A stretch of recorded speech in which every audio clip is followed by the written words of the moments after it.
ഭക്തി എളുപ്പമല്ലാതെ ഇരിക്കുന്ന എന്തിന്റെ അടിസ്ഥാനത്തിലാണ്? നമ്മുടെ ആത്മാർത്ഥതയ്ക്ക് അനുസരിച്ചിരിക്കും.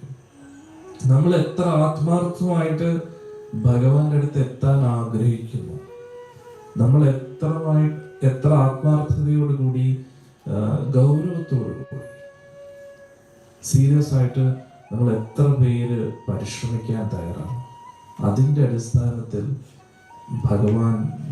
ഭഗവത് ഭക്തി, ഈ ഒരു സ്പിരിച്വൽ സയൻസ് എളുപ്പമായിരിക്കും.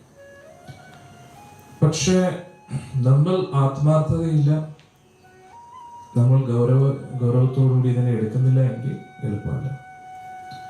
പരമപൂജ്യ രാജ്നാഥ് സ്വാമി മഹാരാജ് പറയും, നമ്മൾ ഭക്തിയിൽ പുരോഗമിക്കണമെങ്കിൽ we have to be sincere, serious and without ulterior motifs.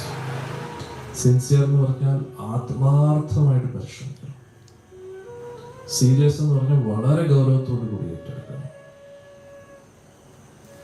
Without ulterior motifs എന്ന് പറഞ്ഞാൽ നമ്മൾ ഈ ഫോളോ ചെയ്യുന്ന ഈ പ്രക്രിയയ്ക്ക് പകരമായിട്ട് നമ്മളൊന്നും പ്രതീക്ഷിക്കാൻ പാടില്ല. ഭൗതികമായിട്ടൊന്നും ആഗ്രഹിക്കാതെ വേണം നമ്മൾ ഈ കാര്യങ്ങൾ ചെയ്യാൻ. Sincere, serious, without ulterior motifs.